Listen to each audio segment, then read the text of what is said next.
Segoli, and welcome to the Iroquois Oneida History Channel. Once again, my name is Antonio Dockstader. Today, I wanted to talk about the show Deadliest Warriors, which was a cable broadcast program which pitted one historical warrior in history against another. And on the show, they also featured several Native American tribes, including the Apache, the Comanche, and also a one-on-one battle with Crazy Horse. So these were simulations that were done through computer technology, in which they determined a winner based on their weapons, based on their history, their health, several different factors, strategy, all these different things.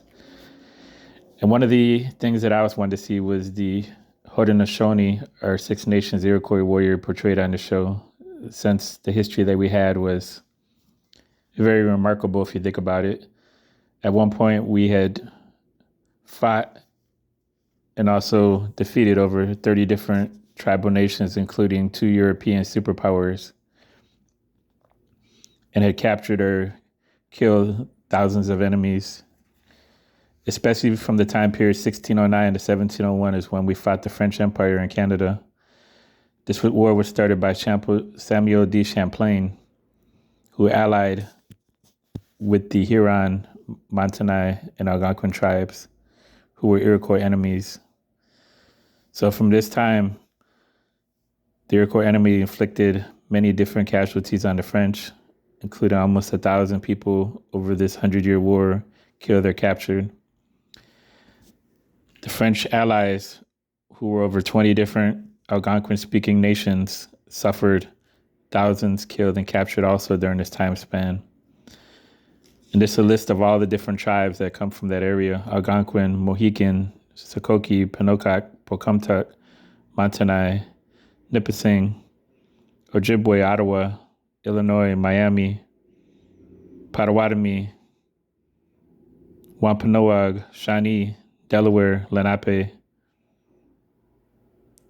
And there were also many different Iroquois-speaking tribes that also were eliminated during this time, including the mighty Huron Nation, when they had hundreds and thousands killed and captured, and were almost totally eliminated as a tribe. And also the Wenro, the Susquehannock, the Erie, the Neutral, and the Tobacco, who were almost totally absorbed into the Six Nations. After 1701, where the Great Peace of Montreal was made between the French and the Haudenosaunee, the Iroquois targeted the Catawba tribe from 1701 to 1751, who were located in South Carolina. The Oneida warrior in particular would take this 750-mile trip, which took over 11 days, to face this enemy, who were very skillful and respected for their war tactics. And during this 50-year war, hundreds of Catawba were killed or captured, and this tribe was almost totally eliminated, but still exists today.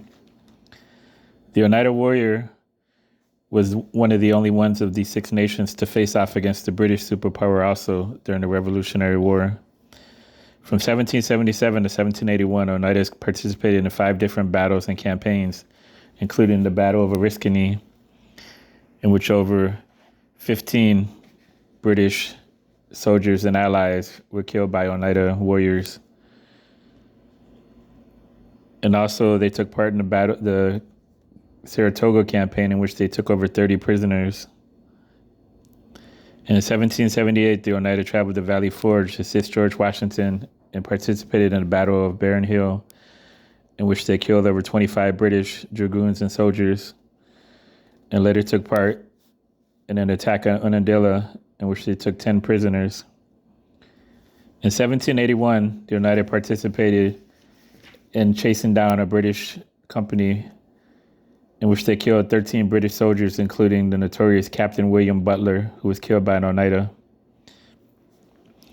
So this is part of the history that makes me feel that they should be included, but also their tactics. They were very skillful at ambush, and we traveled very fleet on foot and canoe, and traveled as far west as Wisconsin, Illinois, and as far south as South Carolina, and east to Maine, and north to Quebec.